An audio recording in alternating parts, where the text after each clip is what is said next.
I was seated at the last table, tucked away in the back of the hall, where the lights barely reached. My dark blue dress, chosen so carefully, after spending hours in the store imagining her smile when she saw me, seemed completely out of place among the sea of black and gold graduation gowns. This was my daughter Lily's graduation. I had paid for everything she wanted to make this moment perfect. The intimate family gathering, the graduation party with her college friends, the elegant catering, the white flowers, the hanging lights she had requested for a special moment. But there I was at a forgotten table, holding a lukewarm glass of iced tea and picking at a limp salad, nothing more than a shadow. No one told me where to sit. No one looked my way when I arrived, not even Lily. She was too busy laughing with friends, adjusting her cap, her eyes sparkling with a joy I hadn't seen in years. The cold metal chair pressed against my legs as the laughter and celebration around me sounded distant, like they belonged to a world I no longer recognized. I could hear the waiters whispering, glancing discreetly in my direction. Only they seemed to understand what I was feeling in that moment. I looked down at my hands, the shimmering nail polish I had picked out to look young enough, catching the dim light. The wrinkles were deeper than I remembered, lines etched by a life that had moved too fast. Sleepless nights, double shifts at the hospital, the weight of raising a daughter alone. How did I get old so fast? I thought, a tightness forming in my chest. I touched the necklace around my neck. A silver heart Lily had given me when she was 10. It had always been my good luck charm, a symbol that we were a team, inseparable. But now it felt heavy, almost painful, as if each heartbeat carried its own ache. My name is Claire. I'm 53 years old. I've been a single mother since Lily's father left without a backward glance, abandoning me with a 5-year-old child, and a void I've never truly filled. I worked extra shifts as a nurse, saved every penny for her college tuition, for the study trips she swore would change her life, for the laptop she said she needed to become someone. All of it was for this day, to see her shine, to feel that all the sacrifices had been worth it. I had pictured us taking photos together, her hugging me with that smile that used to melt my heart, saying, "Thank you, Mom. You mean everything to me." But that moment never came. I remembered Lily at 8 years old, running toward me with a messy drawing of the two of us under a rainbow, clumsy lines full of love. "You're my best friend, Mommy," she said, in the sweetest voice I've ever heard. I've kept that drawing folded in my Mother's Day purse for 15 years, like it was treasure. And now, sitting alone at the back table, listening to the echo of laughter in a place where I didn't belong, I found myself wondering where that little girl had gone, and how I had become so invisible to her. Lily changed in her teenage years. The conversations grew sparse. The hugs disappeared. She grew closer to her stepmother, Susan, the one who brought fancy dinners and weekend trips. I was the practical mom, the one who paid the bills, while Susan got to be the fun friend. Still, I believed Lily saw me. I believed this day would be ours. A waiter passed by, avoiding eye contact. "The graduate's mother asked that you sit here, so the photos wouldn't be disrupted," he murmured. "Photos? The graduate's mother?" My dress, my graying hair pinned up, my hands marked by time. Was all of it a mistake? Through the window, I watched the graduates toss their caps into the air, cheering with joy. I had paid for that moment to happen, but I wasn't invited to celebrate it. My handbag, a worn Mother's Day gift, felt heavy in my hands. I wanted to scream, but I swallowed the lump in my throat. Don't ruin her day, I kept telling myself. Then I heard Lily's voice on the microphone, clear and confident. I want to thank my friends, my family, and Susan for all her support. The sound echoed across the hall, and every word felt like a stone falling into my chest. Susan? Lily mentioned Susan? I could hardly believe it. The stepmother who never paid a tuition bill, who never wiped away Lily's tears, never helped her study for exams. My name didn't even exist. In that moment, I didn't know why I was still there, sitting in the back, forgotten by my own daughter. When the toasts began, I wasn't part of them, not even from a distance. I smiled, a hollow smile that masked the pain, and sat in silence, watching as everyone celebrated Lily's future. A future I helped build, yet had no place in. I couldn't let myself cry, because I knew that if I started, I wouldn't be able to stop. After the last bite of cake slid bitterly down my throat, I picked up my phone.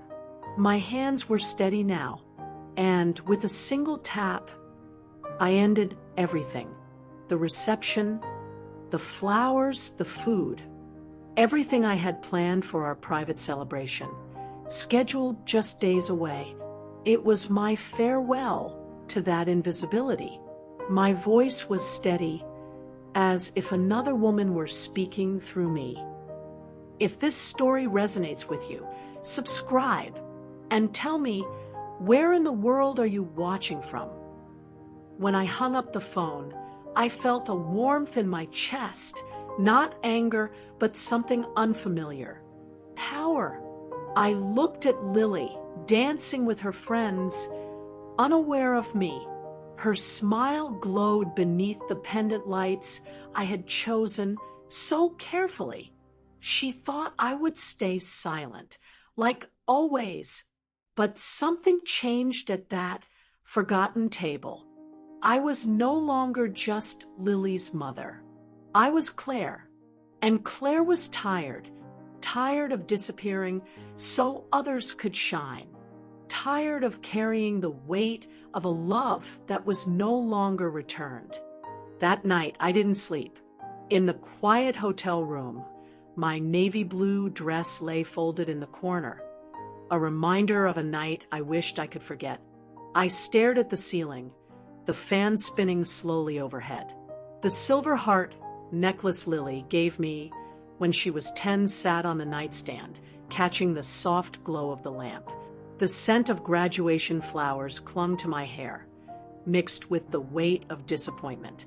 Lily's voice echoed in my mind. I want to thank Susan. Susan, the stepmother who lived in a stylish home in Charlotte, always posting pictures of fancy dinners and beach vacations. Susan, who had never paid a single bill, but whom Lily embraced like family. My ex-husband, Tom, stood by her side, always claiming he couldn't afford to help with Lily's expenses. But I saw the pictures, new cars, Caribbean cruises, and there I was counting coins for tuition, working back-to-back nursing shifts, saving every penny, sacrificing sleep, just to give Lily everything she ever wanted. Alone in the dark, I closed my eyes and asked God for wisdom. Lord, guide me. Give me strength not to drown in this pain. Help me find the right path. My faith had always been my refuge, and that night, I needed it more than ever. My phone lit up with messages. One from Lily. Mom, why did you cancel the reception? Everyone's confused. Another from Susan.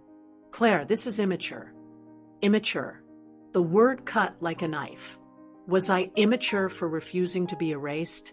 I opened my banking app. 2 unauthorized charges glared back at me. A trendy bar expensive bottles of wine, and a luxury spa visit with Lily's friends. My stomach turned. She had used my card without asking, as if I were an endless wallet, a blank check for her happiness. Still, I didn't cry. What I felt was heavier than tears, a deep, protective emptiness, like my heart had shut itself off to survive. I picked up the necklace and held it against the light. I remembered Lily, with her little braids and sparkling eyes, placing it gently around my neck. "So, you'll never forget I love you, Mommy." Where was that love now? I tucked the necklace into my purse. It was no longer a charm. It was a reminder of everything I gave and everything I never got in return. The next morning, I drove home with the radio playing softly, songs I could barely hear. I followed the road on autopilot, not thinking much, just replaying the scenes from the night before over and over, trying to convince myself it had really happened. When I got home, everything felt different, as if the walls knew I wasn't the same woman who had left. Lily's photos around the house, her books, her empty bedroom, and the ache of missing her presence. It all felt meaningless now. I knew I had to face those things, but I wasn't quite ready yet. At the hospital, during our break, my coworker Janet, who's worked beside me for 15 years, pulled up a chair in the break room and sat down next to me. "Claire, what's going on? Your eyes look so sad. This isn't like you." Her voice was gentle but steady, like she knew I needed someone to ask. I told her everything. The table in the back at graduation, Lily's speech that erased me, the charges on my card that Lily never even bothered to mention. Janet slammed her hand on the table, nearly spilling her coffee. "Seriously, Claire? You gave everything for that graduation, and she sticks you in the last row? Uses your card like it's nothing? That's not just ungrateful. It's like a knife to the heart." Her eyes sparkled with outrage, but also with care. I felt a lump rising in my throat, not from sadness, but relief. Someone saw me. I don't even know who I am outside of being Lily's mom, I admitted with my voice shaking. Janet reached for my hand. "You're Claire, the woman who lifts everyone up during the hardest shifts, who never gives up. Maybe it's time you lifted yourself, for once." Her words landed like a warm hug, and for the first time in days, I felt a small spark of strength flicker inside me.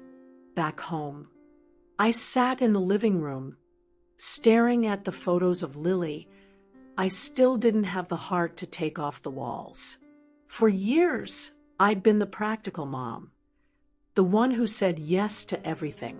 Dance classes, school trips, the perfect prom dress. But who was I outside of that? When was the last time I did something just for me? That question weighed heavy on my chest. I had lived so much for Lily that I'd forgotten the sound of my own laugh, the taste of a day without responsibilities. Right then and there, I made myself a promise. That was going to change. I opened my laptop and confirmed the cancellations, the caterer, the flowers, the private reception I'd planned for the next day, just for close family and friends who hadn't made it to the ceremony. I had paid for it all, alone, because I wanted Lily to have a special moment. I typed the message to the caterer, confirming cancellation. No refund necessary. To the florist, the flowers will not be needed. Each email felt like a step, not to punish her, but to free myself. Afterward, I pulled out the drawing Lily had made when she was 8. A rainbow over two stick figures. Us. I stared at it for a moment, heart aching, then placed it in a drawer. It wasn't an altar anymore. Not for a daughter who no longer saw me. That evening, I did something different. I went outside, just to breathe. I walked through the quiet streets of my neighborhood, the late sun warming my face. I stopped at a small cafe and ordered a cinnamon latte, a flavor I used to love before I forgot what I even liked. I sat at a little table outside and let myself just feel. On the way home, I passed a hair salon. I paused, saw my reflection, gray streaks in my hair, a face shaped by time. And I walked in. "I want a new cut," I said, "and let's color this gray." I sat in the chair, watching the warm brown dye spread through my hair like a quiet revolution. In the mirror, I didn't just see tired eyes. I saw a woman with life left to live. A woman who didn't need a necklace to remember who she was.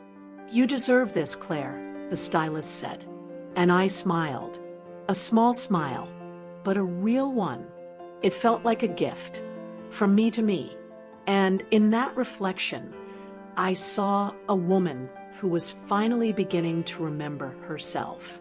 A woman who still had beauty and dreams. The phone rang. It was Lily.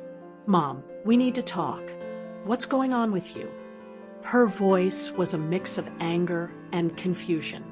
I held the phone in my hand, feeling the lightness of my new haircut and the quiet strength that had returned to me. I wasn't Claire from the back table anymore. But I also didn't have the words, not yet. I just knew this. For the first time, my answer wouldn't be designed to please. In the conversation that was coming, I'd finally meet myself. It was a clear morning, a few days after the graduation. The breeze came through the open window, carrying birdsong and a kind of freshness that felt like it was cleansing my soul. My home, once a museum of sacrifice, felt different now, alive. I cleaned and rearranged, tossed out things that no longer belonged in this new chapter. What once felt heavy, I let go of. I thought only of myself. And it felt good. Not selfish. Just the self-love I had always deserved. I wasn't the Claire from the last row anymore. And when Lily knocked on my door, my heart was steady, ready. I opened it. There she was, jeans and a t-shirt, her brow furrowed, ready to argue. "Mom, we need to talk. Why are you doing this? Canceling the reception? Ignoring my messages? This is childish." Her voice was sharp, but I didn't flinch. "Childish," I repeated, calm but with a firmness I hadn't known I possessed. "Sit down, Lily." She hesitated, then sat. I sat across from her, hands folded, the warm brown of my hair catching the light on my shoulders. "I paid for every cent of that graduation," I began. "Every flower, every plate, every little detail you wanted. I worked night shifts, gave up dreams so you could stand where you stood. And you placed me at the very last table. You thanked Susan in your speech. You used my card for drinks and spa days and didn't even tell me." My voice didn't shake, but my eyes burned. "You erased me, Lily. You made me feel like I was nothing." She opened her mouth, but I raised my hand. "I'm not done. I loved you with everything I had. When you were little, I saved your drawings. I slept on your bedroom floor when you had nightmares. I was there, always. But at your graduation, you made it clear. I'm not part of your story. And you know what? I'm done begging to be." Lily blinked, her eyes glassy. For a moment, I saw guilt flicker across her face. But then she looked down, I'm not your shadow anymore. I said, I want you to be happy, but not at my expense. If you want me in your life, you need to see me as your mother, not as a checkbook. She stared at the floor. I didn't mean to hurt you, Mom. Susan said it would look better for the photos. Susan's not your mother. I cut in, voice steady as stone. I am, and I deserve respect. I stood and opened the door. Think about what I said, Lily. This door stays open, but only if you come through it with your heart. She left, her face flushed. She didn't say anything else. And for the first time, I didn't feel guilt. I felt peace, because I had spoken my truth. That night, my home filled with laughter, a sound I had nearly forgotten. I invited Janet, my rock at the hospital, Maria, from church, who always brings homemade cookies, and Ellen, my neighbor, who can brighten any room with just a smile. I made a simple dinner: roast chicken, mashed potatoes, a fresh tomato salad from the local market. The table, once cluttered with Lily's homework, was covered with a blue cloth. Candles flickered in the center.